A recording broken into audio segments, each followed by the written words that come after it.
Mister perfect extra gold. தாம்பத்திய வாழ்வில் தடுமாற்றமா? இல்லற வாழ்க்கை இனிமையாக அமைய வேண்டுமா? இனி கவலை வேண்டாம். பல வருடங்களாக குழந்தை இல்லாதவர்களுக்கும் குழந்தை பாக்கியம் கிடைத்துள்ளது. வயதான பலகினமா, சுகர் பலகினமா, அனைத்திற்கும் ஒரே தீர்வு. எவ்வித கலப்படமும் இன்றி 100% ஹலாலான முறையில் தயாரிக்கப்படுகிறது. இப்போதே ஆர்டர் செய்யுங்கள். மேலும் விவரங்களுக்கு கீழுள்ள எண்ணை அணுகுங்கள். மகிழ்ச்சியில் கொண்டாடக்கூடிய காசா நகரம், கைது செய்யப்பட்டு போன பலஸ்தீனர்கள் உயிரோட திரும்பி வருவாங்களா இல்லையா அப்படின்னு எதிர்பார்க்கப்பட்ட நேரத்துல அவங்க எல்லாம் இன்னைக்கு விடுதலையாகி வரக்கூடிய நேரத்துல மொத்த காசா நகரமே அவ்வளவு மகிழ்ச்சியோட இருந்துகிட்டு இருக்குது.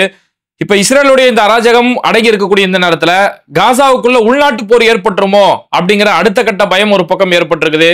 டொனால்ட் ட்ரம்ப் இஸ்ரேலுடைய நாடாளுமன்றத்துல படுகேவலத்தை சந்திக்கக்கூடிய பல நிகழ்வுகள் இந்த சமீப காலங்களில் நடந்திருக்கக்கூடிய நேரத்துல இந்த செய்திகளுடைய முழுமையான உண்மைத்தன்மையை பார்க்கறதுக்கு இன்னைக்கு நிகழ்ச்சியில நம்ம கூட இருக்கக்கூடிய சிறப்பு விருந்தினர் சகோதரர் ஆலந்தூர் யூசுப் நம்மளோட இருக்காங்க. அண்ணா அஸ்ஸலாமு அலைக்கும். வலைக்கும் ஸலாம் வரஹ்மத்துல்லாஹி வபரகாத். ஆனா இப்போ காசாவில் இந்த போர் நிறுத்தத்துக்கு பிறகு மக்களுக்கு உணவு கிடைக்குது இப்படின்னு நல்ல செய்திகள் வர நேரத்துல இன்னைக்கு கைதிகளுடைய பரிமாற்றம் நடக்கக்கூடிய நேரத்துல மக்கள் அவ்வளவு சந்தோஷத்தோட இருக்காங்க. இப்போ காசாவில் கல நிலவரம் என்னென்ன? அதாவது நீங்க அந்த செய்தியை சொல்லும் போது மகிழ்ச்சின்னு சொன்னீங்க. யாருக்கெல்லாம் தான் உறவுகள், தன் கணவர், தன்னுடைய சகோதரர் கிடைச்சாங்கன்னு அவங்களுக்கும் சந்தோஷம். இது இல்லாம பல பேர் எதிர்பார்ப்போடு இருந்தாங்க. அவங்களுக்கும் பெரிய கஷ்டத்தை வச்சிருக்கிறாங்க. இப்ப கசாவுல பொதுவா கொலைகள் நடக்கல. டெய்லி ஒரு 50 பேர் 100 பேர் கொள்றதாங்க வாடிக்கையா வச்சுக்கிட்டோன்னு இஸ்ரேல் சொன்னான்ல, அது நடக்கல. ஆனா அவங்க இழந்த இழப்புகள், அவங்களுடைய இரத்த பந்தங்கள், தான் புள்ளை இழந்தது, தான் வீடை இழந்தது, அதுவெல்லாம் அவங்களுக்கு மனவேதனையோட தான் இருக்காங்க. அதே மாதிரிதான் இந்த கைதியினுடைய விஷயத்திலையும் நீங்க பாத்தீங்கன்னா 2023 அக்டோபர் அந்த 7 தாக்குதலுக்கு பிறகு 5200 பேர் இருந்த கைதிகள். இந்த கைதிகள் ஏற்கனவே நம்ம சொல்லியிருக்கிறோம். தடுப்பு காவல், விசாரணை காவல், 13 ஆயுள் தண்டனை. நீ மட்டும் என்னன்னு சொன்னா எல்லா ஆயுதங்களையும் வச்சுக்கலாம்னு சொல்லி அங்க இருக்கக்கூடிய குடியேறிவாசிகளுக்கு இத்மார் பென்கூர் கொடுத்தாரு அப்படிங்கிற செய்தியெல்லாம் நம்ம பரவாயில்ல பேசியிருக்கோம். அப்படி ஆயுதங்கள்லாம் கொடுக்கறது அவர்களுக்கு, அதாவது இஸ்ரேல் குடியேறியவாசிகள் அவங்களுக்குலாம் சிவில் சட்டம். பலஸ்தீனத்துல இந்த சைடுல இருக்கக்கூடிய மேற்கு கரையில ரமல்லா, துல்காரம், கல்கலியா இதுல இருக்கவங்க அவங்க எந்த ஒரு சின்ன விஷயத்த ஸ்க்ரூ டிரைவரை வச்சிருந்தா கூட அவங்க மேல கிரிமினல் வழக்கு. இப்படி கிரிமினல் வழக்குல கைது செய்யப்பட்டவங்க, அரசியல் கைதியா கைது செய்யப்பட்டவங்க எத்தனை பேரு? 11100 பேர். இதுல 400 சிறார்கள் இருக்கிறாங்க, 100க்கும் மேற்பட்ட பெண்கள் இருக்கிறாங்க. இப்படிப்பட்ட இந்த கைதிகள் தான் இன்னைக்கு விடுவிக்கப்படுறாங்க. இல்ல இப்போ கைதிகள் பரிமாற்றத்துல எத்தனை பேர் இங்க, எத்தனை பேர் அங்க, எத்தனை பேர்னா?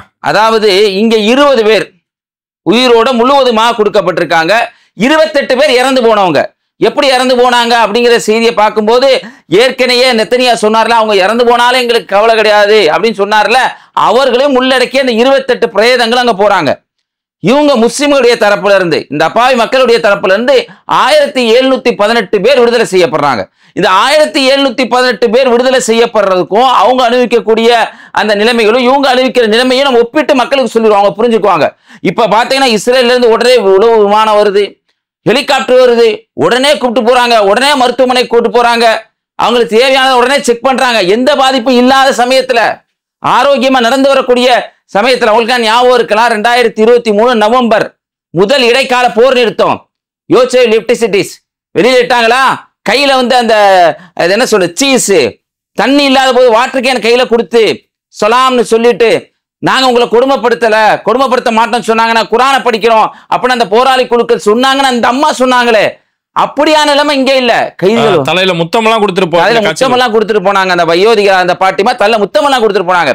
இங்க அப்படியே கைதிகள் நிலைமை பல நிலைகள் இருக்குது. அதுல பாத்தீங்கன்னா முகம்மது அகமது கான் சொல்லிட்டு ஒருத்தவர், இவரை 13 ஆயுள் தண்டனை விதிக்கப்படுது. டிசம்பர் 2002 கைது செய்யப்படுறார். 2002 கைது செய்யப்பட்டு இப்ப விடுதலை செய்யப்பட்டார். 23 வருஷம் அதுல கைதிகள். இதுல விட 40 வருஷம் இருந்தவங்க எல்லாம் இருக்கிறாங்க. அந்த கைதியை பாத்தீங்கன்னு சொன்னா சமீர் இப்ராஹிம் முகமது, இவர் அக்டோபர் 20 1986 கைது செய்யப்பட்டிருக்காரு. 39 வருஷம். அதுக்கு அடுத்து பாத்தீங்கன்னா முகமது ஆதில் ஹசன், இவர் டிசம்பர் 8 1987 கைது செய்யப்பட்டிருக்கிறாரு. இமாம் முகமது, இவர் ஜூன் 7 1989 கைது செய்யப்பட்டிருக்கிறாரு. நாசர் ஹசன் ஜனவரி 4 1993 மட்டுமே கிட்டத்தட்ட 6 கைது செய்யப்பட்டிருக்காங்க. இப்படி பல பேர் என்ன காவல், தடுப்பு காவல், விசாரணை காவல், எங்களுக்கு உளவு தகவல் வந்துச்சு, நாங்க ஆதாரமே இல்லாம உளவு தகவல் வச்சுக்கோன்னு சொன்னாங்கல்ல, அது மாதிரியான கைதிகள் இறங்குறப்ப சூழ்நிலை எப்படின்னா, நான் முன்னாடி சொன்ன மாதிரி இந்த முகமது இவருடைய வீட்டுக்கு அழைப்பு வருது, எந்த கொண்டாட்டமும் கொண்டாடக்கூடாது, மகிழ்ச்சியை தெரியப்படுத்தக்கூடாதா, அப்பதான் உன்னை விடுவோம் அப்படின்னு மிரட்டினாங்க. நாங்க அதுக்கும் ஒத்துக்கிட்டு நாங்க ஹெப்ரோன்ல இருந்து ரமல்லாவுக்கு வர்றோம். ரமல்லா தான் ஓபார் சிறைச்சாலை இருக்கு. இங்கதான் இப்ப ரமல்லால தான் விடுதலை செய்யப்படுறாங்க. ஒரு பகுதி கஸ்ஸாவுக்கு போறாங்க, கான் யூனிஸுக்கு. இன்னொருத்தவங்க 154 பேர் எகிப்துக்கு அனுப்பப்பட்டிருக்காங்க. அது ஒன்னொன்னே நான் சொல்றேன். இதுல நீங்க பாத்தீங்கன்னா ரமல்லாவுல வர்றப்ப இந்த முகமது இவங்க வீட்டுக்கு எல்லாமே செய்தி சொல்றாங்க. கொண்டாடக்கூடாது, நீங்க அவங்களோட போய் சேரக்கூடாது, எல்லாத்தையும் சொல்லிட்டு இவங்க ஹிப்ரோன்ல இருந்து ரமல்லாவுக்கு வர்றதுக்கே கிட்டத்தட்ட பல செக் போஸ்ட் இருக்கு. நீங்க பாத்தீங்கன்னா மேற்கு கரையில 800 செக் போஸ்ட் வச்சிருக்காங்க. இந்த செக் போஸ்ட் கலந்து ரமல்லாவுக்கு வந்து நைட்டெல்லாம் தங்க முடியாம, எங்க இருக்க இடம் இல்லாம, அங்க ஒரு கலாச்சார மையத்துல தன்னுடைய சகோதரனை எதிர்பார்த்து, ரஃபீக்னு இன்னொரு சகோதரன் இந்த முகமது எதிர்பார்த்து, இந்த 13 ஆயுள் தண்டனை பெற்ற தான் சகோதரன் வருவான்னு எதிர்பார்த்து இருக்கும் போது அவரை நாடு கடத்திட்டோம் நாங்க. அரசியல் கைதி. என்ன அரசியல் கைதி? மேற்கு கரையில ரமல்லாவுல ஹெப்ரோன்ல போன அரசு பொறுப்புல இருந்தாங்கல்ல, அவங்க இவனுக்கு எதிராக பேசுனா அவங்க அரசு கைதி. அந்த அரசு கைதியா 154 பேரை நான் எகிப்து கடத்திட்டோம். எவ்வளவு வேதனை இருந்திருக்கும், எவ்வளவு வலி இருந்திருக்கும். அப்படி 154 பேர் எகிப்து கடத்தப்படுறாங்க. எகிப்து கடத்தப்பட்டா இவங்க அந்த குடும்பங்க போய் பார்க்க முடியுமா? பார்க்க முடியாது. இப்படியான இல்ல ஒரு புறம் இல்ல. இப்ப அரசியல் கைதிகள் அப்படின்னா மர்வான் போர்க்கோடி நிலைமை, மர்வான் போர்க்கோடி விட முடியாதுன்னு சொல்லிட்டாங்க. அதே மாதிரி பாத்தீங்கன்னா முகமது ஷதாத் அவர் பெரிய தலைவர், அவர் விட முடியாதுன்னு சொல்லிட்டாங்க. டாக்டர் கமால் ரதுவானுடைய சீஃப் டாக்டர் அந்த தனியா நடந்து மிர்கோவாக்கு எதிராக தனியா வெள்ள கோட்டு போட்டு நடந்துட்டு போனாரு அல் ஜசீரால. அவரை பற்றியே தனியா ஒரு டாக்குமெண்ட்ரியே இருக்கு.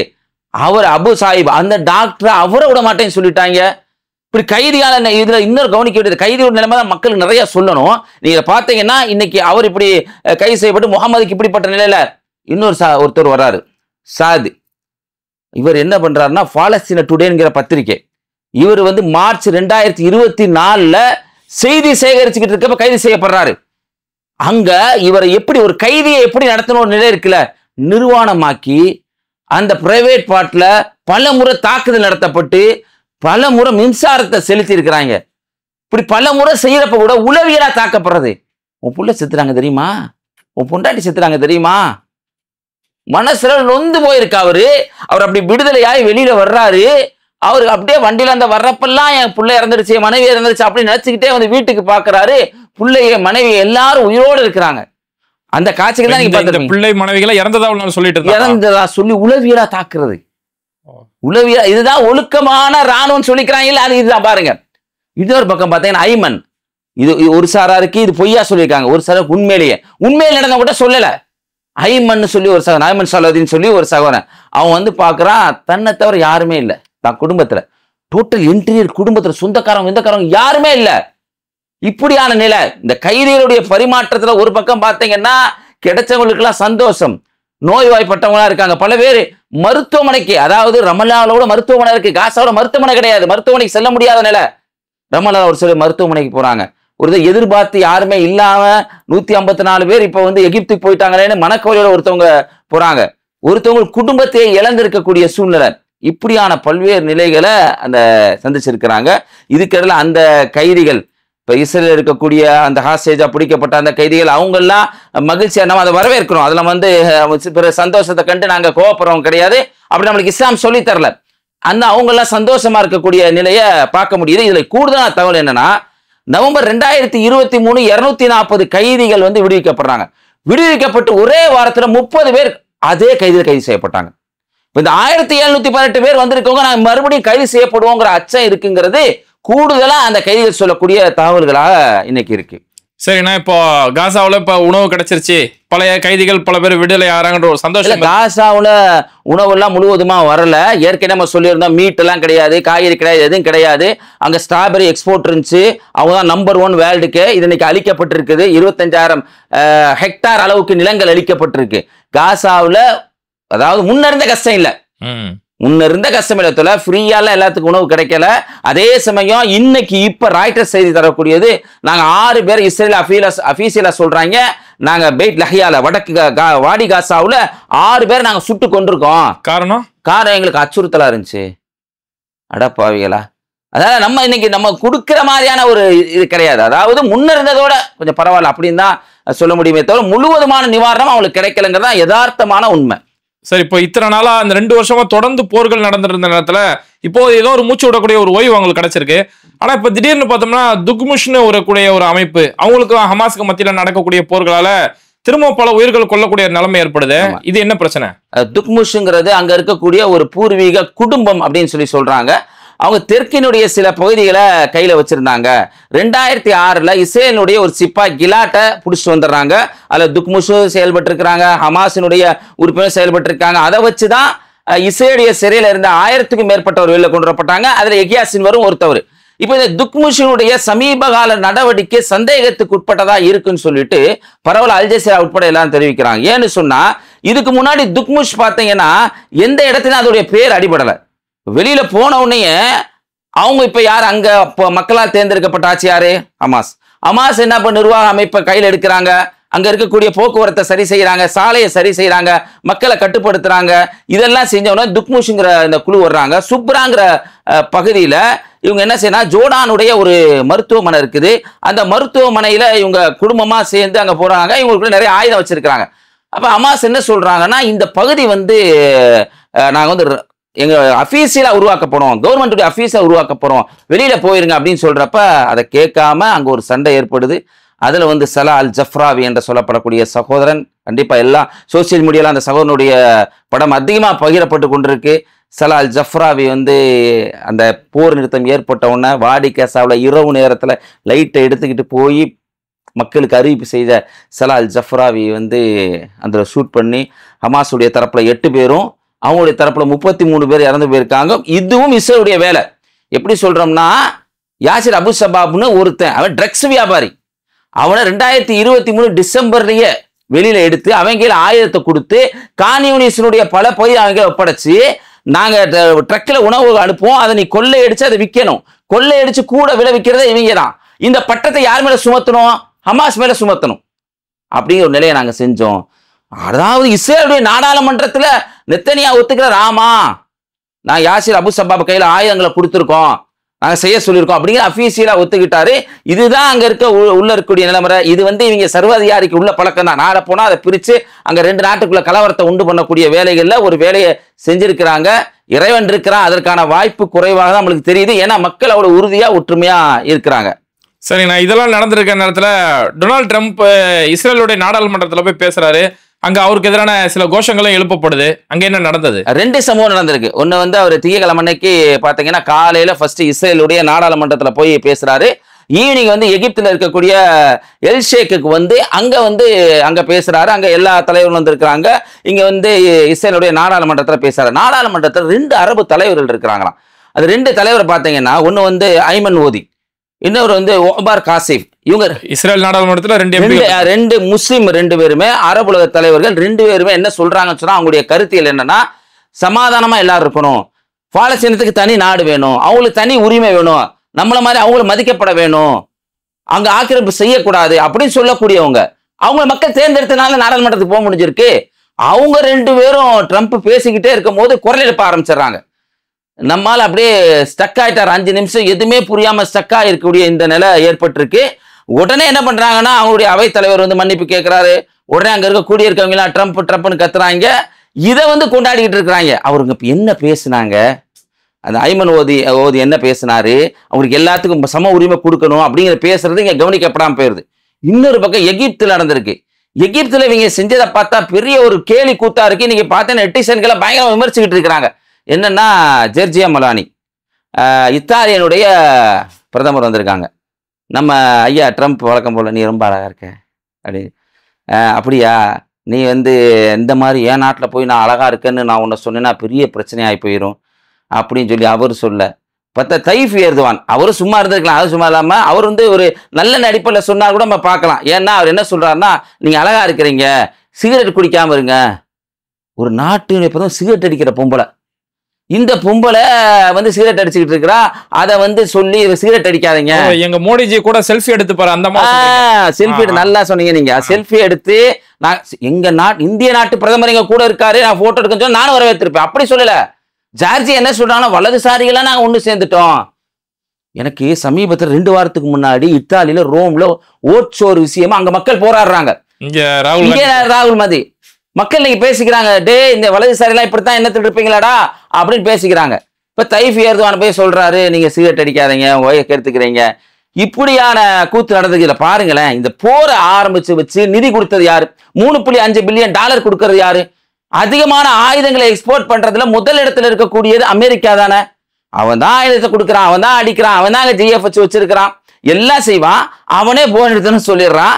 அதுக்கு ஒரு விழா, அதுக்கு ஒரு கொண்டாட்டம், அதுக்கு உலக தலைவர், அதுக்கு நோபல் பரிசு. என்ன மாதிரியான நிலை பாருங்க. இப்படியான ஒரு நிலை இருக்குது. அந்த நிகழ்வை பாக்குறப்ப ஒரு கேலி கூத்தாதான் நடந்திருக்கதா மக்கள் பாக்குறாங்க. இல்ல இப்போ ட்ரம்ப் எதிர்பார்த்த அந்த நோபல் பரிசு அவர் கிடைக்கல. ஆனா இப்ப மரியாவுக்கு நோபல் பரிசு அறிவிச்சிருக்காங்க. ஆனா அந்த மரியாவும் ஒரு இஸ்ரேல் ஆதரவாளர் அப்படின்ற செய்திகள் பரவலா பார்க்க முடியும். இஸ்ரேலிய ஆதரவாளர் மட்டுமில்ல, அமெரிக்காவுடைய ஆதரவாளர் மரியா கொரினா பச்சாடை அந்த பெண்ணுடைய பேரு. அந்த அம்மா பாத்தீங்கன்னா உள்நாட்டுல புரட்சி செஞ்சாங்களாம். என்னப்பா புரட்சி செஞ்சாங்க? அந்த அம்மா ஜனநாயகத்தை தூண்டி விட்டாங்க அப்படின்னு. உள்நாட்டுல அந்த அம்மாவுக்கு தீர்ப்பு வழங்கியிருக்காங்க. என்னன்னா, அங்க இருக்க ஆளுநரை அவங்களுடைய கட்சி கொல்ல பார்த்தது அப்படிங்கிற குற்றச்சாட்டு மேல இருக்கு. அமெரிக்காவில் இருக்கக்கூடிய ஆயில் நிறுவனங்களுக்கு சப்போர்ட்டா அந்த மாதிரி இருந்திருக்கு அப்படிங்கிற நிலை இருக்குது. அது இல்லாம இந்த அம்மாவுடைய எக்ஸ் பதிவு எல்லாம் பாத்தீங்கன்னா, இஸ்ரேல் மாதிரி நாங்க போராட போறோம் அப்படின்னு சொல்றாங்க. இந்த அம்மாக்கு நோபல் பரிசு. அது வேற ட்ரம்ப், அந்த அம்மா எனக்கு தான் கொடுக்க சொன்னாங்க, நீ நல்லா செயல்பட்டு இருக்கேன்னு சொன்னாங்க, தெரியாம உங்களுக்கு எனக்கு கொடுத்துட்டாங்க, உங்களுக்கு கொடுக்க வேண்டியதான் அப்படின்னு அந்த அம்மா சொன்ன மாதிரி இவர் சொல்லிக்கிட்டு இருக்கிறாரு. ஆனா உண்மையிலேயே அந்த நோபல் பரிசு யாருக்கு போயிருக்கணும்? சிந்திச்சு போறேன். கிரேட்டா துன்பர்க் 22 வயசுல எப்படியான ஒரு பேச்சு, எப்படியான அந்த அம்மா, இப்ப அந்த பெண் அந்த சகோதரி பேசின பேச்சு இன்னைக்கு சமூக வலைதளங்கள் அவ்வளோ ட்ரெண்டிங்கா இருக்காங்களேங்க. அவ்வளோ அழகா பேசுறாங்க. அவங்க people are suffering, people are dyeing, எல்லாரும் செத்துக்கிட்டு இருக்கிறாங்க. நீங்க இந்த உலகம் நீங்க மொத்தமா சீரழிஞ்சு போச்சு, ஹவு டேர் யூ, உங்களுக்கு எவ்வளவு தைரியம் இருக்கு? அந்த பேச்சு இன்னைக்கு ஒரு சிறு குழந்தையா இருந்து ஒரு 44 நாடுல இருந்து பல சமூக ஆர்வலை ஒன்று திரச்சு கஸ்ஸாவுல மக்களுக்கு உணவளிக்கணும்னு போனாங்க. உண்மையில கொடுப்பதற்கு அதிக தகுதி வாய்ந்த அவங்க தான். இவங்க வச்சிருக்க சட்டமும் நாங்க அமெரிக்கா கொடுக்குறோம், நீதிக்கா போராட கொடுக்குறோம், நாங்க இந்த மாதிரிதான் குற்றச்சாட்டு இருக்கிறேன். ஏன்னா வெனிசுலா பொறுத்த மாத்திர வெனிசுலாவை வெனிசுலாவை சேர்ந்தவங்க, வெனிசுலாவை தான் மாத்துரை தான் ஆட்சியில இருக்காரு. மாத்துரைவுக்கு அமெரிக்காவுக்கு எதிர்ப்பான ஆளு. நான் 2 முறை அமெரிக்காங்க தாக்குதல் நடத்தி இருக்கிறான். என்னன்னா ட்ரக்ஸ் கடத்திடுறாங்க. அந்த ட்ரக்ஸ் கடத்துறாங்கன்னு சொல்றப்ப எப்ஸ்டின் ஒரு வழக்கு ஒன்று வருது ட்ரம்ப் மேல. இந்த எப்ஸ்டின் யாருன்னா, பெண்களை ரேப் செஞ்சு கொள்ற ஒரு சைக்கோ கில்லர். அவன் ஒரு கடிதம் எழுதி இவர் கையெழுத்து போட்டிருக்காரு. பெண்களை வரைஞ்சு சொல்ல முடியாத பகுதியில் நம்மால் கையெழுத்து போட்டதா ஒரு வருது. இதை மறுக்கிறாரு ட்ரம்ப். இல்ல நான் அப்படி செய்யலன்னு மறுத்தவன இன்னொரு வீடியோ வருது, இந்த எப்ஸ்டினோட ட்ரம்ப் இருக்க மாதிரி. இப்படியான ஆள்கள் தான் என்ன பண்றாங்க, வெனிசுலால மாத்துரைக்கு எதிராக இருக்கக்கூடிய ஆட்சியில கொண்டு போய் நாங்க ட்ரக்ஸுக்கு ஆளுக போறாங்க, அவன் மேல குண்டு போடுறான்னு ஒரு பொய்யான குற்றச்சாட்டை சொல்றாங்க. அதே மாதிரி மாத்துரைக்கு ஆப்போசிட்டா இருக்கக்கூடிய இந்த மரியா கொரினா மட்சேடாவுக்கு ஆதரவா இவர் செயல்படுறாரு அப்படிங்கறது பார்க்க முடியுது. இந்த நோபல் பரிசு ஒரு மண்ணாங்கட்டி ஒன்றும் கிடையாது. அமைதிக்கு பரிசு கொடுக்கணும், கிரேட்டா துன்பர்க் கொடுக்கலாம். ஐசனூர் எஸ்கியா துருக்கியினுடைய சமூக ஆர்வலர், மேற்கு கரையில போராடி ரொம்ப ஷார்ட் பீரியட்ல வச்சு சுட்டாங்க சகோதரி, அவங்களுக்கு கொடுக்கலாம். இப்படியான பல பேர் இருக்கிறாங்க. இதெல்லாம் இருட்டடிப்பு செஞ்சுட்டு இது ஒரு சர்வ அதிகாரம் அப்படிங்கிறது தான் மக்கள் தெல்ல தெளிவா அதை புரிஞ்சிருக்கிறாங்க. சரிங்கண்ணா, இந்த ஒரு குறுகிய நேரத்துல இன்னைக்கு காசாவில் மட்டும் இல்லாம உலகத்தோட பல்வேறு மூலைகளில் நடக்கக்கூடிய பல செய்திகளை தெளிவுபடுத்தினீங்க. நிகழ்ச்சியில கலந்துட்டு ரொம்ப நன்றி. கண்டிப்பா அடுத்த ஒரு நிகழ்ச்சியில சந்திப்போம் இன்ஷா அல்லாஹ். இது மாதிரி வீடியோக்களை தொடர்ந்து பார்க்கறதுக்கு மறக்காம பேடை டிவியை சப்ஸ்கிரைப் பண்ணிட்டு இந்த வீடியோக்களை உங்க நண்பர்களுக்கு அதிகமாக ஷேர் செய்யுங்க. இணைந்திருப்போம்.